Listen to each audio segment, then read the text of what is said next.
بسم اللہ الرحمن الرحیم الحمد للہ رب العالمین والصلاة والسلام علی سید الانبیاء والمرسلین وعلی آلہ وصحبہ اجمعین اما بعد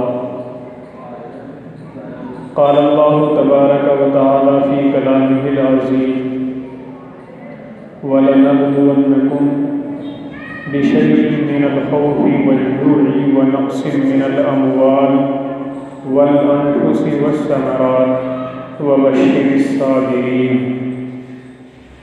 اللهم صل على سيدنا ومولانا محمد وبارك وسلم۔ میرے محترم بزرگوں اور دوستوں،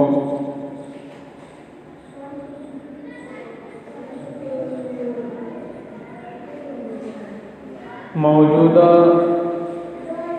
حالات جو اس وقت پوری دنیا کے چل رہے ہیں، ان حالات میں بالخصوص مسلمان بہت پریشانیوں سے گزر رہے ہیں۔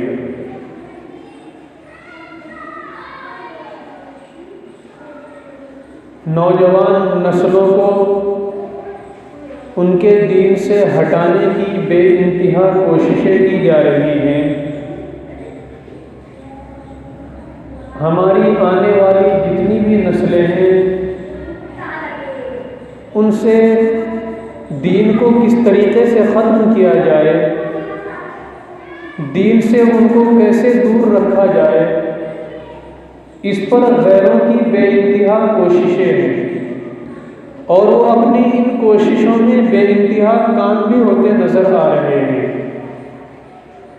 ان لوگوں نے ایک چال چلی کہ کسی طریقے سے مسلمانوں کو ان کے علماء سے الگ کر دیا جائے، علماء کی ان کے دلوں میں نفرت بٹھا دی جائے تو ہم اپنے مقصد میں کامیاب ہو جائیں گے۔ چنانچہ ان لوگوں نے اس چیز کی بنیاد بہت پہلے ڈال دی تھی کہ وہ اس امت کے لوگوں کو علماء سے توڑنے کے لیے تیار ہو گئے تھے، اور ان کا مقصد صرف اس امت کے لوگوں کو، مسلمانوں کو علماء سے توڑنا ہی نہیں ہے، یہ تو ان کا پہلا قدم ہے۔ ان کا جو آخری قدم ہوگا وہ یہ قدم ہوگا کہ پھر یہ ہمیں ہمارے نبی سے توڑ دیں گے، کیونکہ ہمیں دین کی بات جو پتہ چلے گی وہ علماء سے پتہ چلے گی، دین کا جو بھی مسئلہ ہمیں معلوم ہوگا وہ علماء سے معلوم ہوگا، ہمارے آخری نبی کون ہیں اس چیز کا پتہ ہمیں ہمارے عالم بتلائیں گے۔ جب ہمیں ہمارے علماء سے توڑ کر الگ کر دیا جائے گا تو پھر ہمیں اپنے دین کی خبر بھی کچھ نہیں ہوگی، پھر ہمیں اپنے نبی کی خبر کچھ نہیں ہوگی۔ میں نے پہلے بھی بتلایا کہ بہت سے لوگ نبوت کا دعویٰ کر رہے ہیں، تو یہ وہی کوششیں ہیں کہ علماء سے توڑ دو، دین سے توڑنا آسان ہو جائے گا۔ اللہ تبارک و تعالی نے ارشاد فرمایا وَلَنَبْلُوَنَّكُمْ بِشَيْءٍ مِّنَ الْخَوْفِ وَالْجُوعِ وَنَقْصٍ مِّنَ الْأَمْوَالِ وَالْأَنفُسِ وَالثَّمَرَاتِ، کہ ایسا بھی دور آئے گا مسلمانوں کے اوپر کہ ہم ان کو آزمائیں گے، اور یہ آزمائش موجودہ دور میں تو ہے ہی، خود ہمارے نبی صلی اللہ علیہ وسلم کے دور میں بھی یہ آزمائش بے انتہا ہوئی۔ آج ہمارے نوجوان نسل یہ خیال کرتی ہے کہ ہم مسلمان ہیں، لیکن پھر بھی ہم اتنی پریشانیوں کے اندر گھرے ہوئے ہیں، مسلمانوں کو قدم اٹھانا بہت مشکل ہو گیا، سفر کرتے ہیں تو ہماری نوجوان نسلوں کو موت کے گھاٹ اتار دیا جاتا ہے، ہر جگہ ہمیں پریشان کیا جاتا ہے، اور یہ پریشانی کا ماحول حضور صلی اللہ علیہ وسلم کے دور سے شروع ہو چکا تھا۔ چنانچہ نبی اکرم صلی اللہ علیہ وسلم نے جب نبوت کا اعلان فرمایا اور صفا کی چوٹی پر چڑھے حضور صلی اللہ علیہ وسلم اور یہ کہا کہ لوگوں، اگر میں تمہیں یہ خبر دوں کہ اس پہاڑی کے پیچھے تمہارا دشمن چھپا ہوا ہے تو کیا تم میری بات کو مان لو گے؟ سب لوگوں نے کہا کہ کیوں نہیں مانیں گے، آپ تو وعدے کے سچے ہیں، ہم نے آپ کی زبان سے کبھی جھوٹ سنا ہی نہیں، اگر آپ ہمیں یہ بتلائیں کہ اس پہاڑی کے پیچھے ہمارا دشمن بیٹھا ہوا ہے تو ہم آپ کی بات یقیناً مان لیں گے، آپ کو تو پورا عرب سچا مانتا ہے۔ حضور صلی اللہ علیہ وسلم نے ارشاد فرمایا کہ پھر لوگوں، میں آخری نبی ہوں اور میں وحدانیت کا پیغام لے کر آیا ہوں، اور میرا پیغام یہ ہے کہ لوگوں تم ایک اللہ کی عبادت کرو، ان بتوں کو پوجنا چھوڑ دو۔ یہیں سے حضور صلی اللہ علیہ وسلم کی دشمنی شروع ہو گئی، پتھر مارا حضور صلی اللہ علیہ وسلم کو اٹھا کر، لیکن نبی نے اخیر وقت تک اپنا پیغام پہنچایا، کیونکہ نبی کو حکم تھا کہ آپ ہمارا پیغام پہنچائیے، اگر آپ نے ہمارا پیغام لوگوں انسانیت کے نام نہیں کیا تو آپ نے ہمارا پیغام پہنچایا ہی نہیں، فما بلغت رسالتہ۔ موجودہ حالات اسی انداز کی، اسی دور کی جانب ڈھلتے جا رہے ہیں، اور یہ پریشانیاں کچھ بھی پریشانیاں نہیں ہیں۔ جس جگہ نبی اکرم صلی اللہ علیہ وسلم آرام فرماتے تھے، اس جگہ کی حفاظت کے لیے بنو ہشام نے اپنے نوجوان لڑکوں کو تیار کر رکھا تھا کہ جب نبی اکرم صلی اللہ علیہ وسلم آرام کریں تو تم ان کے باڈی گارڈ بن جاؤ، کہیں ایسا نہ ہو کہ دشمن آ جائے اور ہمارے نبی کو تکلیف پہنچا دے۔ خاتم الانبیاء ہے اور دنیا کو پیغام دے رہے ہیں انسانیت کا، اس شخص کو بھی اپنی حفاظت کا انتظام کرنا پڑ رہا ہے۔ اسی کو اللہ تبارک و تعالیٰ نے ارشاد فرمایا وَلَنَبْلُوَنَّكُمْ بِشَيْءٍ مِّنَ الْخَوْفِ وَالْجُوعِ، کہ مسلمانوں ہم تمہیں آزمائیں گے کس طریقے سے؟ من الخوف، کبھی تو خوف طاری ہوگا تمہارے اوپر، سفر کرنے کا ارادہ ہوگا تو جان سے مار دیا جائے گا، ٹرینوں میں سفر کر رہے ہیں مسلمان تو ان کو جان سے مار دیا جاتا ہے، ٹرینوں سے دھکا دے دیا جاتا ہے، ہر طرف خوف کا ماحول ہے۔ نوجوان نسل یہی سوچ رہی ہے کہ ہم مسلمان ہیں پھر بھی ہم پر اتنی پریشانیاں آ رہی ہیں۔ والجوع، ہم تمہیں آزمائیں گے مسلمانوں بھوک میں ڈال کر۔ موجودہ حالات میں مسلمانوں کی صنعت کاریوں کی ان کو سند نہیں مل رہی ہے، سرکار کی جانب سے سرٹیفکیٹ نہیں دیے جا رہے ہیں، یہ ہے خوف اور جوع۔ سرکاری نوکریوں سے مسلمانوں کو محروم کیا جا رہا ہے، طریقے کے مسلمانوں پر حیلے آزمائے جا رہے ہیں۔ وَنَقْصٍ مِّنَ الْأَمْوَالِ، اور مسلمانوں ہم تمہیں آزمائیں گے تمہارے مالوں کو کم کر کے۔ یہ مال اسی طریقے سے کم ہوگا مسلمانوں کا کہ سرکار کی جانب سے ایسے ایسے قانون بنائے جائیں گے کہ مسلمانوں کو سرکار کی جانب سے جو نوکریاں نکلتی ہیں ان میں جگہ ہی نہیں ملتی ہے۔ والثمرات، اور ہم تمہیں آزمائیں گے اولاد کی کمی سے۔ علماء نے لکھا ہے کہ ثمرات کے معنی یہاں پر اس آیت شریفہ میں اولاد کے ہیں، ثمر کے معنی پھل کے آتے ہیں، اس آیت شریفہ میں پھل ایک بہترین چیز ہوتی ہے، اولاد بھی ایک بہترین چیز ہوتی ہے۔ اس آیت شریفہ میں اولاد کو پھل سے تعبیر فرمایا ہے کہ ہم تمہیں ان پریشانیوں سے آزمائیں گے۔ نبی اکرم صلی اللہ علیہ وسلم طریقے سے ان کو تکلیفیں پہنچائی گئی۔ حضور صلی اللہ علیہ وسلم طائف کے میدان میں پہنچتے ہیں، حضور کو اتنا پریشان کیا جاتا ہے اور اتنے پتھر مارے جاتے ہیں کہ حضور کے جسم سے نکلنے والا خون جوتیوں کو سرخ کر دیتا ہے، جوتیوں کا رنگ لال ہو جاتا ہے۔ اتنی تکلیفیں نبی اکرم صلی اللہ علیہ وسلم کو پہنچائی گئی۔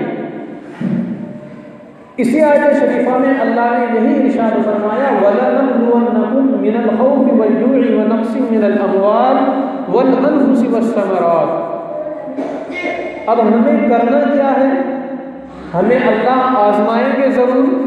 ہم نے اپنے سے پہلے دور کو دیکھا، نبی اکرم صلی اللہ علیہ وسلم کے زمانے کو دیکھا، وہاں پر مسلمانوں کی یہی حالت رہی۔ اب ہمیں کرنا کیا ہے؟ اللہ نے خود اس کا ارشاد، خود اس کا علاج فرمایا وَبَشِّرِ الصَّابِرِينَ، کہ ایسے موقع پر مسلمانوں کو صبر کرنا چاہیے۔ صبر کا مطلب ظلم کو سہنا نہیں ہے، صبر کا مطلب ہے ایمان کے اوپر ثابت قدم ہو جانا، اسلام کے اوپر جت جانا۔ موجودہ دور میں ہماری نسلوں کو ایمان سے ہٹانے کی کوششیں کی جا رہی ہیں۔ اس دور میں ہمیں اپنی نسلوں کو سکھانا ہے وَبَشِّرِ الصَّابِرِينَ، کہ اسلام کے اوپر جم جاؤ، کتنی بھی پریشانیاں آ جائیں لیکن اسلام سے منہ نہ موڑا جائے، اسلام کے احکامات کو مانا جائے، ہر پریشانی کو اٹھا کر بالائے طاق پھینک دو، سب سے پہلے اور سب سے مقدم اپنے اسلام کو رکھا جائے۔ یہ ہے وَبَشِّرِ الصَّابِرِينَ، کہ خوشخبری سنا دیجیے صبر کرنے والوں کو، اپنے ایمان پر جمنے والوں کو خوشخبری سنا دیجیے۔ نبی اکرم صلی اللہ علیہ وسلم کے دو دور ہوئے۔ مکے کی زندگی بے انتہا مشقتوں سے گزری ہے۔ اتنی پریشانیاں حضور صلی اللہ علیہ وسلم پر مکے کے لوگوں نے ڈالی کہ حضور کو اپنا وطن چھوڑنے پر مجبور کر دیا، اور حضور صلی اللہ علیہ وسلم کو مکہ چھوڑنا پڑا۔ مکہ چھوڑ کر جا رہے ہیں، محبت بھی اتنی تھی مکے سے کہ جب مکہ چھوڑ کر جا رہے تھے، راستے میں تھوڑا سا مکے کی جانب اپنا رخ کیا اور رو کر کہنے لگے اے وادی مکہ، میں تجھ سے بے انتہا محبت کرتا ہوں، لیکن تیرے رہنے والوں نے مجھے اس ملک میں، اس مکے کے اندر رہنے نہیں دیا۔ تو نبی اکرم صلی اللہ علیہ وسلم کو اپنا ملک، اپنا مکہ چھوڑنا پڑا، اپنا وطن چھوڑنے پر مجبور کیا گیا۔ موجودہ حالات میں مسلمانوں کو وطن چھوڑنے پر مجبور کیا جا رہا ہے۔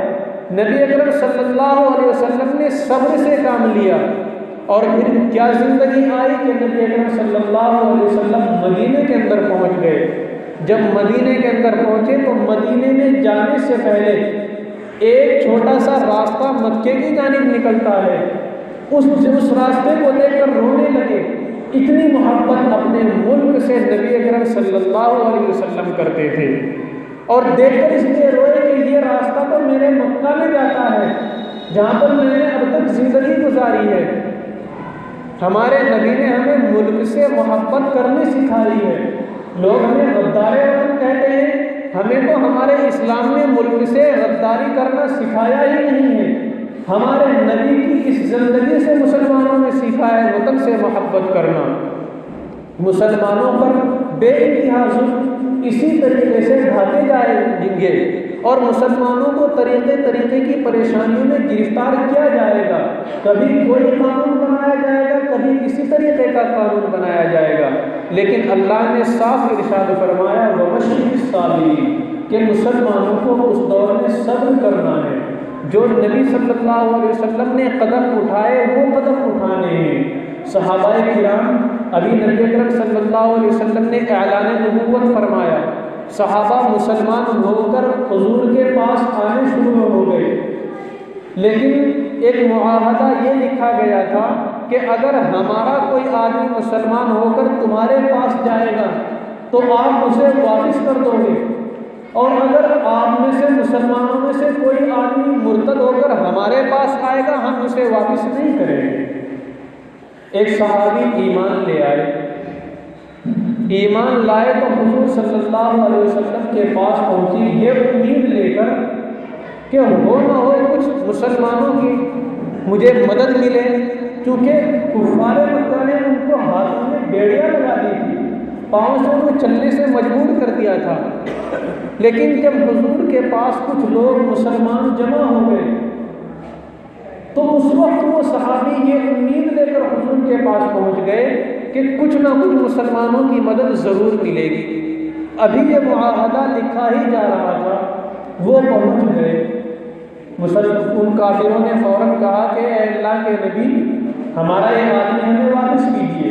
حضور صلی اللہ علیہ وسلم نے ارشاد فرمایا کہ ابھی تو معاہدہ لکھا ہی جا رہا ہے، لکھ ہی تو رہے ہیں، ابھی لکھ کر فارغ تو نہیں ہوئے، نہ ہم نے دستخط کیا ابھی، لہذا معاہدہ کیسا؟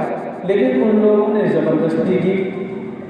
آخر کار حضور صلی اللہ علیہ وسلم کو وہ صحابی ان کو واپس دینے پڑ گئے۔ جب یہاں سے حضور صلی اللہ علیہ وسلم معاہدہ لکھ کر چلے گئے، ایک مسلمان آدمی اور مسلمان بن گئے ایک آدمی، وہ حضور کے پاس پہنچے، ادھر سے کافروں کو پتہ چل گیا کہ ایک آدمی مسلمان ہو کر حضور کے پاس چلا گیا ہے۔ حضور صلی اللہ علیہ وسلم کے پاس کچھ آدمی بھیجے کہ ہمارا آدمی واپس کر دو۔ حضور صلی اللہ علیہ وسلم نے ان دو آدمیوں کے ساتھ ان صحابی کو واپس کر دیا، جاؤ بھائی اپنے معاہدے کے مطابق ہم تمہیں واپس کر رہے ہیں، اللہ کچھ حالات بنائے گا ہم تمہیں بلا لیں گے۔ ان صحابی کو وہ دو آدمی لے کر آ رہے تھے تو راستے میں ان میں آپس میں جنگ ہو گئی۔ اس جنگ میں یہ مسلمان جو بنے تھے مسلمان ہوئے تھے، یہ ان کو چھوڑ کر حضور صلی اللہ علیہ وسلم کے پاس آ گئے اور آ کر یہ کہا کہ اے اللہ کے نبی آپ نے تو معاہدہ لکھ دیا تھا اور آپ کا جو معاہدہ تھا وہ پورا کر دیا، آپ نے مجھے آپ نے واپس بھیج دیا تھا، لیکن اب آپ کا معاہدہ پورا ہو گیا، میں اپنی مرضی سے آیا ہوں۔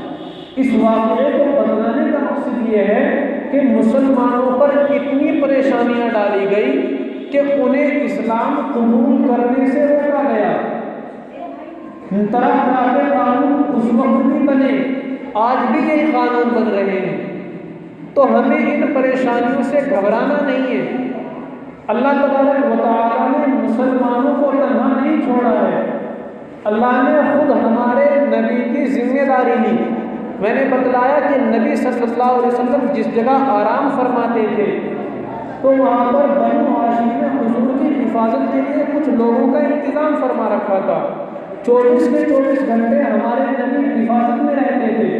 تو جب ہمارے نبی کو پریشانیوں میں ڈالا گیا، آزمائشیں ہمارے نبی صلی اللہ علیہ وسلم طرح طرح کی مصیبتوں سے گزرے، ہمیں بھی یہی مصیبتیں پیش آئیں گی، ہمیں بھی ان مصیبتوں سے گزرنا ہوگا، ہمیں اپنے سے پہلے لوگوں کو دیکھنا ہوگا۔ اللہ نے خود قرآن میں فرمایا کہ مسلمانوں تمہارے لیے تمہارے نبی نمونہ ہے۔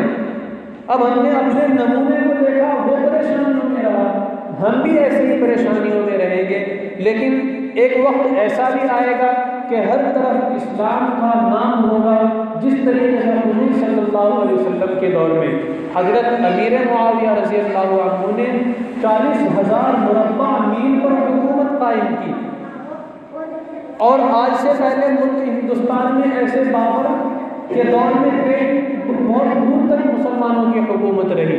موجودہ حالات اگرچہ مسلمانوں کو پریشان اٹھانی پڑ رہی ہے، پریشانیوں کا سامنا ہے، لیکن گھبرانے کی ضرورت نہیں۔ اللہ سے تعلق رکھیں، علماء سے تعلق رکھیں، علماء کے پاس جاتے رہیں، مساجد کو آباد رکھیں، نمازوں کو قائم رکھیں۔ انشاءاللہ ایک وقت آئے گا کہ ہر وقت ہر جگہ اور ہر طرف اسلام ہی کا نام لیا جائے گا۔ اللہ تبارک و تعالیٰ مسلمانوں کی حفاظت فرمائے۔ سنتوں سے فالو